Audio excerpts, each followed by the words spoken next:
بسم الله ما شاء الله، شايفين؟ بسم الله ما شاء الله. عم محمد غطسان في القمح اهو، والله العظيم اول زرعه.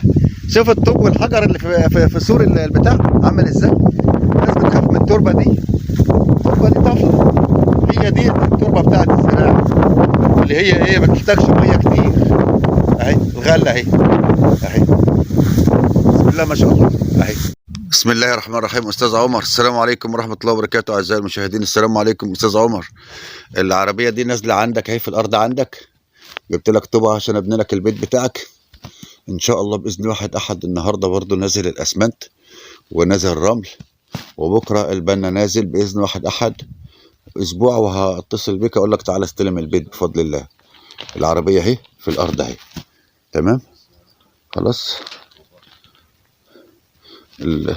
ده الجبل، احنا في الارض اهو. الف مبروك يا ريس. احنا هنا يا جماعه. الاستاذ عمر ده من مصر الجديده، واخد عندي 5 فدان، فقال لي ابني لي بيت 50 متر واعمل لي مزرعه 25 متر، هيعمل شويه اغنام. هو بيربي اغنام يعني. طبعا احنا بنرحب بيه، هو اضافه للارض، لان هو طبعا هيعلمنا تربيه الاغنام، وانا هعمل مشروع الاغنام بس مش عارف انا فيه، فهو هيساعدنا واحنا برضه في ظهره لحد ما هو يزرع ارضه ونبني له بيته ويزرع ارضه، واحنا معاكم. احنا هنا معانا 4 تبيار، ده البير رقم 2. ده طبعا باقي فيه 25 فدان بس. انا مش عارف، في اخ نام في الفندق النهارده، ممكن نيجي يتعاقد عليهم النهارده. هو قال عايز 25 فدان، لو اتعاقد عليهم النهارده بفضل الله سبحانه وتعالى هنفتح في البير رقم 3. البير رقم 3 فيه البئر والارض برضو متظبطه ومتقسمه طرق ومعموله كل حاجه، ومعمول الشاسات بتاع الطاقه. يعني ايه، هنركب الطاقه بس. لا طبعا لو هو ما اتعاقدش النهارده يبقى فيه 25 فدان هنا جنب الاستاذ عمر، تمام. ما فيش يبقى الارض اللي جنبها على طول بفضل الله.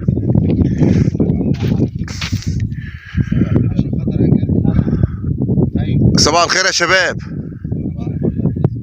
ماشي، عديت 19 يا هندسه. 19. طيب ماشي. 19 و100 كمان. 19 و100. طيب ماشي خلاص ماشي. محمد اللودر شغال اهو. حاتم اهو، اخو شعبان في اجازه جايبه. خلاص. ازيك يا عم حاتم؟ اول تربيعه والثانيه والثالثه شغال فيها اللودر. تمام. بس الميه ورا منه على طول. تمام. الميه دي شغاله بعد العصر. تمام. يعني هي دي لها ساعتين ونص بس الميه في التربيعه اللي هي دي. طب واحنا انا قايل له احنا شغالين طول النهار، يعني انت دي بس وطول النهار كنت فين؟ 3 ترابيع اللودر شغال فيهم. عمل هناك يعني؟ عمل الثالثه اللي شغال فيها. الثالثه اللي هو شغال فيها دلوقتي؟ لكن عمل 2 هناك. لكن الميه اشتغلت بعد اللودر تاني بعد العصر. يعني الميه دي مش تراكميه. لا في ميه تاني هناك في حته تانيه غير دي؟ في ميه هناك قدام تاني. طيب هنروح نصور هناك قدام. بص يا حاج محمد، اديت اللودر طلع منها اهي، شربت كلها. هو برضو ديت اهي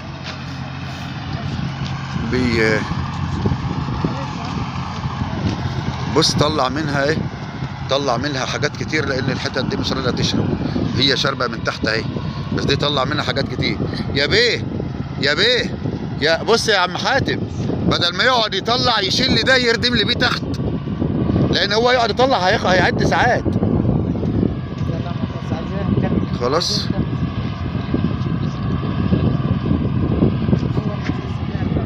بص يا سيدي الفاضل، الراجل اهو شغال اهو. احنا بنقول هنا الحجز يا جماعه ب 10000 جنيه، بس لازم تتعاقد خلال 10 ايام. لو انت عامل حسابك ان انت مش قد التعاقد ما تبعتش فلوس. خلاص. احنا بنقول الحجز ب 10000 جنيه والتعاقد خلال 10 ايام. خلاص. احنا بنقول الفدان هنا ب 35، شامل ايه؟ شامل البير والطاقه والمواسير والمحابس والغاطس، خلاص، والطرق وتصليح. يعني المحبس على راس الارض، انا عامل محبس لكل قد ايه، حوالي 14 قيراط عليهم محبس. خلاص. ال 14 قيراط عليهم محبس. احنا بنقول الارض ديت مميزاتها ايه؟ تمتاز عن الاراضي الاخرين بايه؟ 1، وش الميه 27 متر. 2، الغاطس طبعا انا عامله 60، لا مش ميزه. بس هو مع وش الميه 27 متر بيجيب ميه قد البير البريمه، والبير البريمه يبقى على 200 250، البير ده على 100 بفضل الله سبحانه وتعالى، بيجيب ميه زي ايه؟ زي البير اللي على 200. يعني هتروي غمر 3، الارض قريبه 5 6 كيلو من الفرافره، تمام. 4، الشبكات كلها تليفونات مش عارف ايه، كل الاربع شبكات، واتصالات فودافون موبينيل. طبعا مش اسمها موبينيل دلوقتي، اسمها اورانج، انا قديم شويه معلش. يبقى الاربع شبكات فيه. طبعا 5 اهو مسموح بها البناء. طبعا دي مش ميزه عندي، هي الاراضي بتاع الوادي الجديد كلها مسموح فيها بالبناء، 2.5% سكن و7.5% خدمات. بس احنا بنقول يعني مميزات الاراضي هنا، تمام. 6. ايه تاني بنقول؟ احنا قلنا بتروي غمر، قلنا تزرع فيها اللي تزرعه 7 أو 6. الأرض عليها 20,000 بس للدولة يا جماعة. يعني ايه؟ دايما الأرض التقنين بيبقى مميزة. البند اللي بعد كده الأرض التقنين بتاخد عقد ابتدائي على طول، يعني ما تتعبش قلبك مع الدولة وتدخل وتخارج والكلام ده، لأن التدخل والتخارج بيبقى تدخل وتخارج في الشركة، مش تدخل وتخارج في الدولة. برضه للي مش فاهم، للنظام المزاد والكلام ده يبقى تدخل وتخارج في الشركه. لكن التقنين انت بتاخد عقد ابتدائي من الاول. علاقتك بالدوله علاقه اقساط.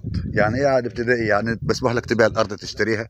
غير التقنين، غير الامر البشري والمزاد، ايه هو طبعا ممنوع بيعها وممنوع تاجيرها، فهو بيعمل لك عقد شراكه. انا عندي برضه ارض امر بشر وعندي ارض مزاد، فبعمل له عقد شراكه، مش بعمل له عقد بيع. لو عملت له عقد بيع هتحبس، يبقى ببيع حاجه مش بتاعتي. خلاص. فالامر المباشر والمزاد ما فيهوش عقد بيع، فيه عقد شراكه وتدخل وتخارج. لكن التقنين بيبقى عقد بيع. البيع طبعا بيبقى حاجه حلوه، انك انت تعرف تبيع الارض في اي وقت لو انت مش محتاجها، او لو انت مش عارف تفلحها او مش عارف تاجرها تبيعها، تبقى الدنيا اسهل بالنسبه لك شويه من الناحيه القانونيه، تمام. يبقى احنا بنقول كل سنه وانتم طيبين. الاول احنا جينا طبعا بعد اجازه العيد بنستقبل الناس. احنا عندنا هنا استراحه، بحيث ان هو لو حد جاي ولا حاجه وهو مثلا ما لوش حد هنا، او هو يعني مش عايز ينزل في فندق ولا حاجه، عادي نستقبله في الاستراحه. طبعا الاستراحه مجانيه. بنقول لكم احنا جينا، بنقول ان شاء الله باذن واحد احد هنخلص ال100 فدان دي، والاسبوع الجاي هنفتح في ارض 13، تمام. وباذن الله مش هنطلع من 13 الا مخلصينها كلها. ارض بتاعت 13، الارض ال 13 تمتاز بايه؟ تمتاز عن دي بايه؟ تمتاز عن ديت انها 4 كيلو من القريه، ديت 6. الثانيه مدفوع لها 15%، يعني لها الدوله 14,000 بس. الثانيه على بير بريمه، والبير على 120 فدان بس. خلاص. بتاع 13 ارض خليط، دي طفله ناشفه. ده طبعا بتجيب زراعات، انا صورت قبل كده مره واثنين وثلاثه، لو انت شفت في القناه الزراعات بتاعتها هتبقى حلوه. بس طبعا الارض الخليط زراعتها يعني ايه بتبقى سهله عن ايه؟ عن الارض الطفله في اول سنه بس. لكن بعد اول سنه كل واحد، بعد اول سنه كل واحد، او بعد اول زرعه بمعنى اصح. يعني الارض الطفله هي بس بتعذب شويه في الايه، في الميه في الاول والتصليح. لكن ارض الخليط بتبقى سهله. لكن الزراعات بتبقى واحد. حتى الناس بتفضل الطفله عشان بتحتفظ بالميه لزراعه البرسيم، وهنا البرسيم ابوه ميه. على العموم احنا بنتكلم بنقول برضه احنا ارض 13 باذن واحد احد هفتح فيها الاسبوع الجاي.